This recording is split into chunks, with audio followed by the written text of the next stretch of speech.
अगर जीवन के सत्य को पहचानना है तो निश्चित रूप से सिकंदरपुर स्थित मुक्तिधाम का भ्रमण आप करें।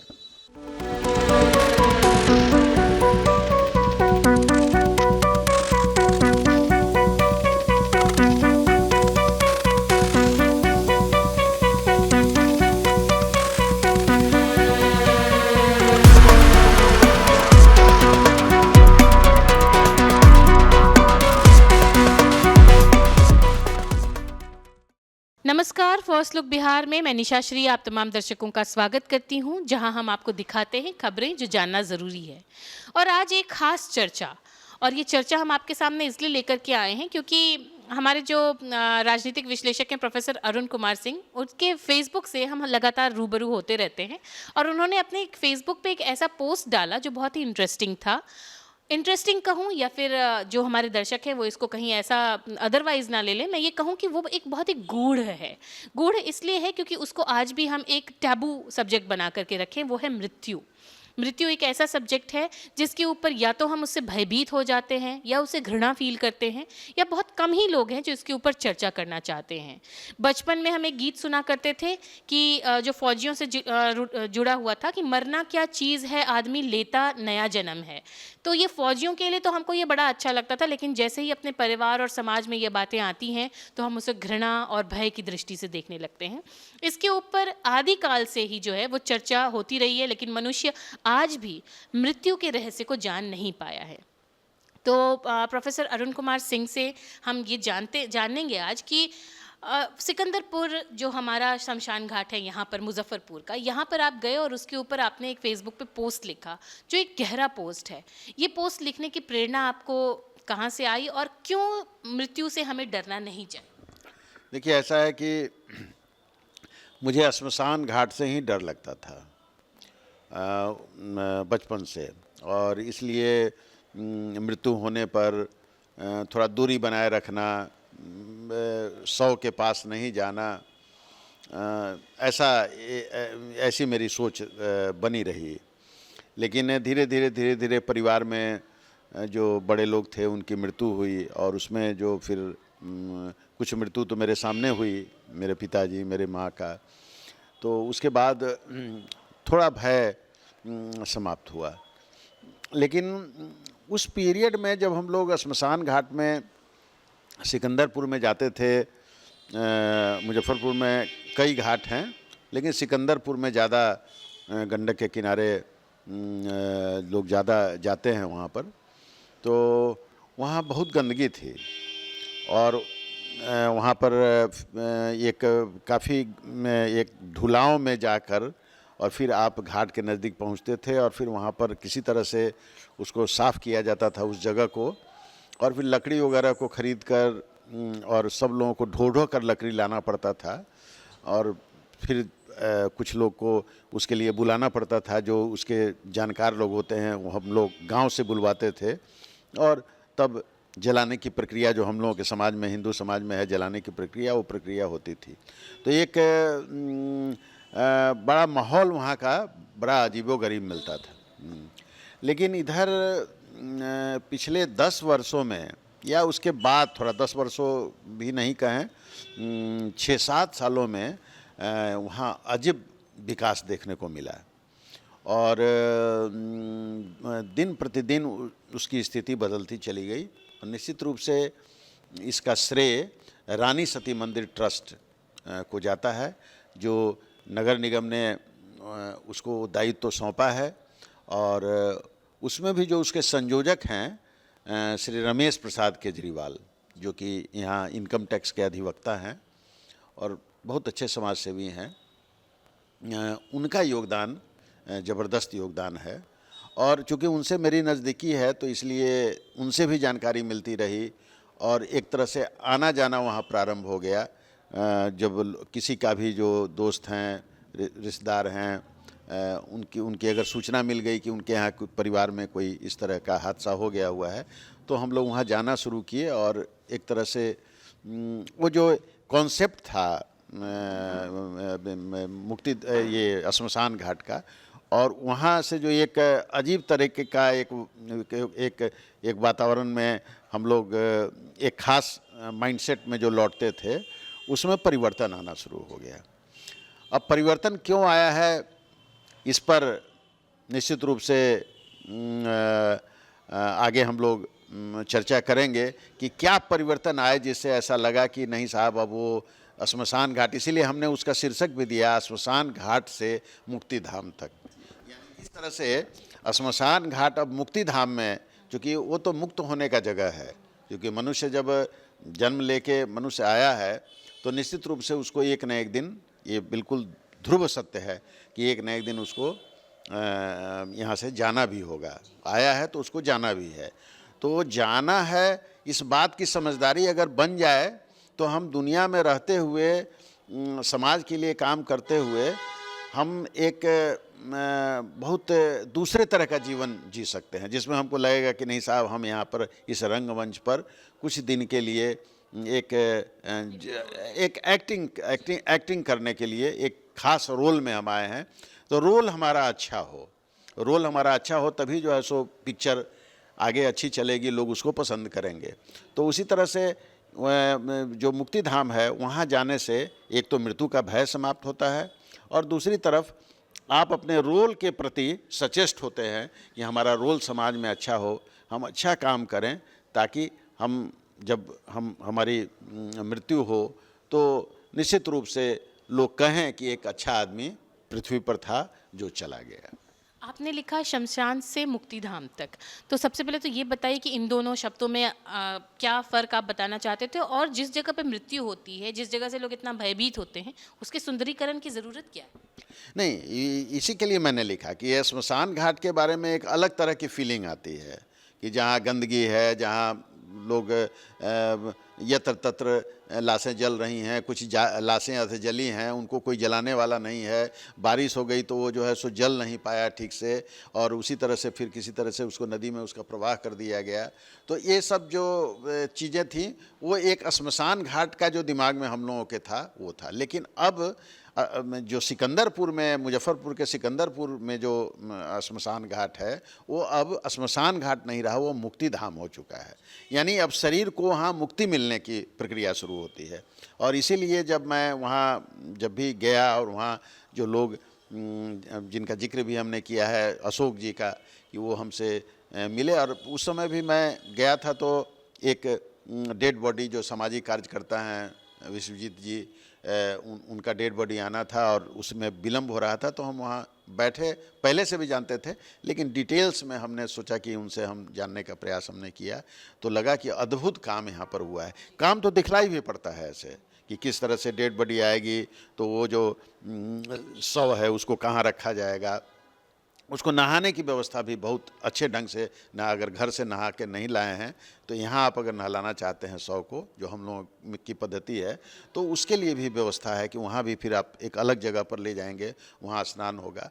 और 3 तरह से वहाँ शव जलाने की का है।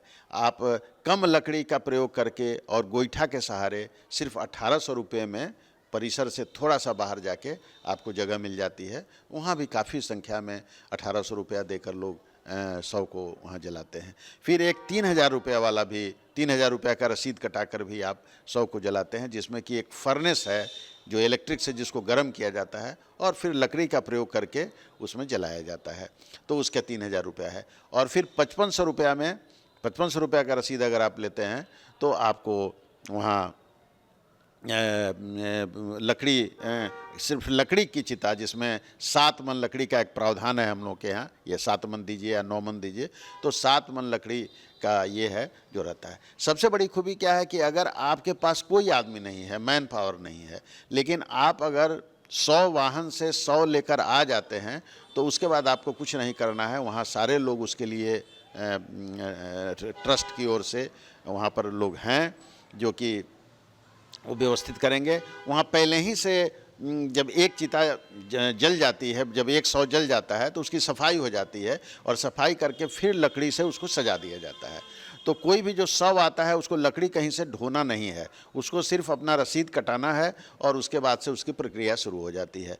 तो प्रक्रिया में है कि उसको उसके वो जो है सो शव को, लकड़ी पहले से डाली हुई है उसमें शव को डाला गया और फिर उसके बाद से जो विधि विधान से होता है उसमें आग लगा दी जाती है। जलाने उलाने के लिए कहीं किसी से बाहर से लाने की ज़रूरत नहीं पड़ती है, वो सब के लिए वहाँ पर आदमी व्यवस्थित है।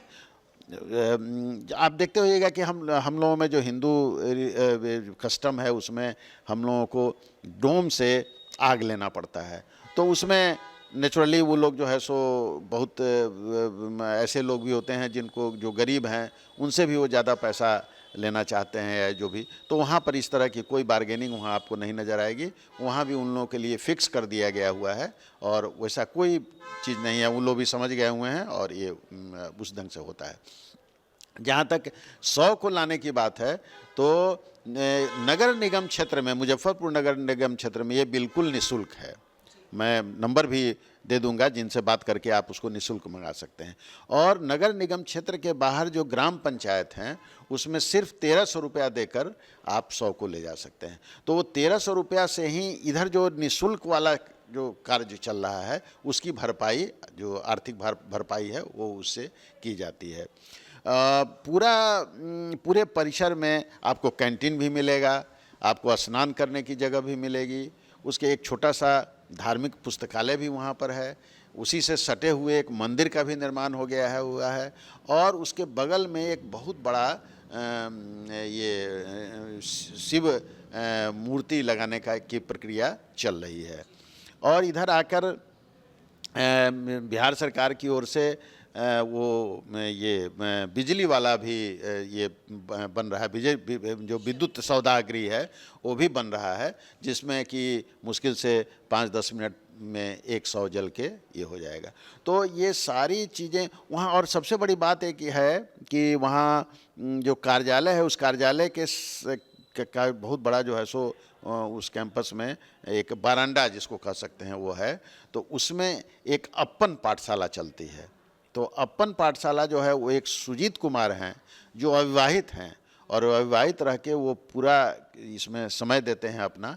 और ये पाठशाला स्कूल टाइम के बाद शाम को 4 बजे से 6 बजे या 3 बजे से 6 बजे तक वो अप्पन पाठशाला चलती है।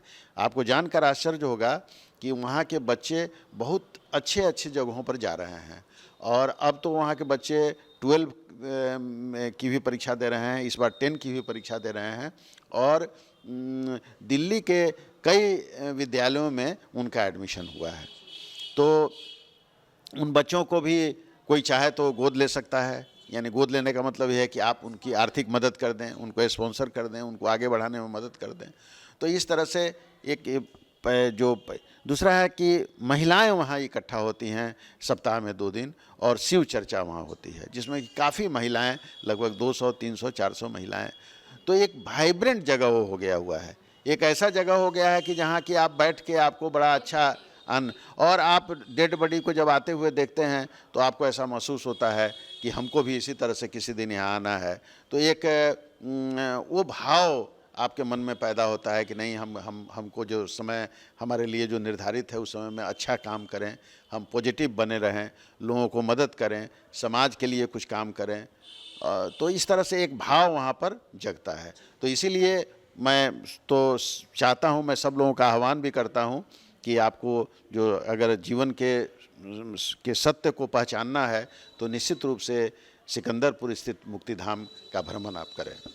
आप ये सारी बातें तो कह रहे हैं, लेकिन मैं दावे के साथ कह सकती हूँ कि हमारे बहुत सारे दर्शक होंगे जो इस बात को बड़ी विडंबना और बड़े चकित होकर के सुन रहे होंगे और उनको लग रहा होगा कि ये बातें आप क्यों कह रहे हैं। बहरहाल ये हम उनके ऊपर छोड़ते हैं, हर किसी की अपनी जर्नी होती है, वो अपनी जर्नी के हिसाब से ही इस सोच तक पहुँचेंगे। जब मैं आपके पोस्ट को पढ़ रही थी, आपने उस पोस्ट में लिखा है कि वहाँ पे 2 AC हॉल है और कैंटीन भी है। ये विडंबना भी हमारे दर्शकों की दूर करें कि इसकी आवश्यकता क्यों पड़ी, आखिर इसको क्यों बनाया? नहीं, अभी तो जाड़े का समय है तो अभी तो धूप में आप बैठते हैं, बहुत चिता जलती होती है और आप धूप में बैठे होते हैं, लेकिन गर्मी के दिनों में काफ़ी परेशानी होती है। तो अब है कि आप चिता पर जब आग लग गई तो आप जो है सो आपके बैठने का जगह चाहिए, तो 2-2 AC हॉल वहाँ बना हुआ है। एक तो जैसे जब आप मुक्तिधाम में इंटर करते हैं तो जस्ट उसके दाहिने साइड में वो AC हॉल है और वहाँ भी चिता जलने की जो व्यवस्था है वो वहाँ पर है, तो आप वहाँ चिता जलाएं, वहाँ बैठें।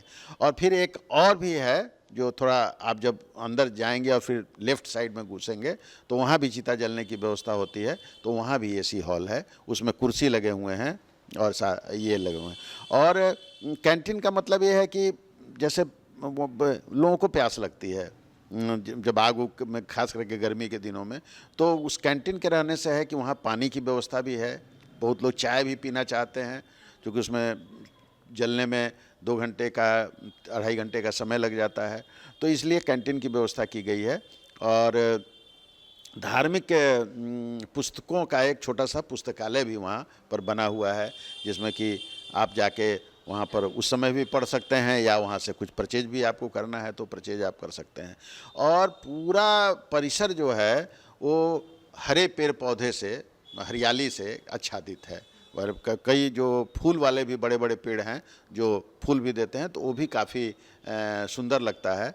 तो कहने का मतलब ये है कि मैं जब वहाँ जब मैं श्मशान से मुक्तिधाम की बात करता हूँ तो मुक्तिधाम का कंसेप्ट ही बिल्कुल एक बदला हुआ नज़र आता है, जहाँ लगता है कि नहीं साहब यहाँ पर कोई माने एक अजीब तरह की शांति यहाँ मिलती है। और मुझको वहाँ अशोक जी से बात भी हुई जो वहाँ पर नगर निगम की तरफ से प्रतिनियुक्त हैं, तो उन्होंने कहा कि सर हम लोगों को तो बहुत अच्छा लगता है और हम लोग यहाँ बिल्कुल अभ्यस्त हो गए हुए हैं। जो पहले तो हम लोगों को लगा था, एक संतोष जी भी वहाँ आए बाद में जो इंचार्ज हैं उसके, तो उन्होंने भी कहा कि हम तो अभी कुछ दिन पहले आए हैं, तो पहले तो हम लोगों को कुछ लगा इस तरह का, लेकिन अब तो एकदम हम लोग अभ्यस्त हो गए हैं, बल्कि हम लोगों को काफ़ी अच्छा लगता है कि उन लोगों को हेल्प करना। तो इसलिए निश्चित रूप से जो मुजफ्फरपुर में, चूँकि मुझको दिल्ली में भी जो वहाँ के दिल्ली के जो श्मशान घाट हैं वहाँ भी हमको जाने का मौका मिला है। बनारस के भी जो दशाश्वमेध घाट के बगल में जो श्मशान घाट है वहाँ भी मैं गया हूँ। लेकिन यहाँ जो स्वच्छता है, यहाँ जो साफ़ सफाई है, यहाँ का जो वातावरण है बिल्कुल, वो जो है सो मैं कहीं दूसरे जगह नहीं पाता हूँ। तो निश्चित रूप से जो रानी सती मंदिर ट्रस्ट है या फिर जो दानवीर लोग हैं, जिसमें डॉक्टर अरुण शाह का भी बहुत बड़ा कंट्रीब्यूशन है। अरुण शाह ने वो जो मैंने कहा जो 3000 रुपये वाला जो बिजली और लकड़ी का संयुक्त जो है उसके भी बनाने में उन्होंने मदद की है। उन्होंने 100 वाहन भी एक मुहैया कराने का प्रयास किया। और इस तरह से और अनेक लोग भी हैं। मारवाड़ी समाज के लोग तो अग्रणी भूमिका में हैं, और मारवाड़ी समाज के अलावा भी जो दूसरे लोग भी जो हैं वो लोग उसमें उन्होंने दान दिया है। और दान दिया है तो उनका नाम लिख दिया गया है, वो जिसके नाम से चाहते हैं, अपने माता के नाम से चाहते हैं, और अगर जितना वो दान देते हैं उसके हिसाब से उनको वो जगह दी जाती है। जैसे कोई मेन गेट बनवा रहा है तो निश्चित रूप से वो ज़्यादा पैसा दे रहा है, तो मेन गेट पर उसका बड़ा सा नाम जो है सो वहाँ पर हुआ है। तो इस तरह से रमेश केजरीवाल जी ने एक ऐसा सिस्टम लगाया जिसमें लोग समझते हैं कि भाई हम एक अच्छा काम भी कर रहे हैं, और हम अपने माता पिता या और भी जो हमारे निकट के कोई लोग हैं उनको हम एक बहुत बड़ी श्रद्धांजलि दे रहे हैं कि हम मुक्ति धाम में उनका नाम वहाँ पर अंकित करवा पा रहे हैं। ये पूरी चर्चा हुई, ये एक ऐसी चर्चा है जिसके ऊपर अनंत चर्चाएं हो सकती हैं, इसलिए क्योंकि इसको कहते हैं डार्क साइड ऑफ लाइफ, यानी डार्क, अगर इसको आप हिंदी में अनुवाद करें जो अंग्रेजी भाषा में इस्तेमाल करते हैं डार्क के लिए, यानी कि ऐसा हिस्सा जो गूढ़ है, वो खराब या बुरा है ये नहीं कह रही हूँ, डार्क जो कि अनदेखा है, जिसको हम देख नहीं सके हैं। और मृत्यु भी एक ऐसी ही रियलिटी है, और जो चीज़ अनदेखी है उसके ऊपर अनंत चर्चाएं हो सकती हैं, जो कि कई साहित्यकार और कई बड़े बड़े लेखकों ने की है। लेकिन आपने जो ये एक छोटा सा लेख आज फेसबुक पर लिखा, इसके माध्यम से आप क्या संदेश देना चाह रहे थे अपने, क्योंकि आपको अलग अलग तरह के रिस्पॉन्स भी आए? निश्चित रूप से ये जो भी मैं फेसबुक पर जो भी लिखता हूँ उसका कहीं ना कहीं उद्देश्य उसका होता है कि इसका कुछ मैसेजिंग हो। तो मैं ये मैसेज देना चाहता हूँ कि जीवन आप एक जिएँ आप, लेकिन उस जीवन जीने में आपाधापी नहीं होनी चाहिए, और पैसे का जो आकर्षण है वो जितना कम हो सके उसके प्रति जितना आप अपने को रोक सकें उसके प्रति बहुत आसक्त नहीं बने, ऐसी मेरी सोच है। और ये सोच तभी आ सकती है जब आप मुक्तिधाम जाएंगे, वहाँ देखेंगे, और वहाँ जब 100 आ रहे हैं, 100 जल रहे हैं, और किस तरह से फिर आप घरों में भी देखते हैं कि लोग धीरे धीरे जो हम लोगों के यहाँ 12-13 दिन का रिचुअल होता है उसमें उसको भूल जाते हैं फिर। तो और फिर दुनिया चलती रहती है। तो आपको लगेगा कि नहीं साहब, आपके चले जाने से भी दुनिया चलेगी। ऐसा नहीं है कि आप ही अगर हैं तो दुनिया चल रही है। यानी कोई आदमी चला जाएगा तो फिर उसके बाद भी दुनिया रहेगी, दुनिया चलेगी, आपका परिवार भी चलेगा। और और आप देखेंगे कि नहीं साहब, वही आदमी जो एकदम आपके जाने के समय फूट फूट कर रो रहा था, वो 10 दिन के अंदर ही बिल्कुल नॉर्मल होके अब फिर से आगे कैसे जीवन चलेगा उसकी ओर वो अग्रसरित हो जाता है। तो इस तरह से आप जब तक वहाँ जाएंगे नहीं, तब तक इन चीज़ों पर आप गहराई से मंथन नहीं कर पाएंगे। और उसको गहराई से जब आप सोचेंगे तो आपको लगेगा कि नहीं, जीवन में ऑनेस्टी होनी चाहिए, जीवन में लोगों को, दूसरे को मदद करने की भावना आप में होनी चाहिए, समाज से जुड़कर आपको रहना चाहिए और ईमानदारी का जीवन आपको बिताना चाहिए। ऐसी आपकी भावना बनेगी। तो ये थी तमाम बातें। ये डिस्कशन तो बहुत लंबा चल सकता है, लेकिन फ़िलहाल के लिए हम इसको यहीं पर रोकते हैं। और इन बातों को हमारे साथ साझा करने के लिए और सिकंदरपुर स्मशान घाट के बारे में, जो कि अब मुक्तिधाम बन चुका है, उसके बारे में इतनी अच्छी बातों को हमारे दर्शकों के सामने रखने के लिए आपको बहुत फर्स्ट लुक बिहार को भी बहुत बहुत धन्यवाद इस बात को आगे बढ़ाने के लिए। तो इसी के साथ इस चर्चा को यहीं पर देते हैं विराम। आप बने रहिए हमारे साथ। आप देख रहे थे फर्स्ट लुक बिहार। धन्यवाद।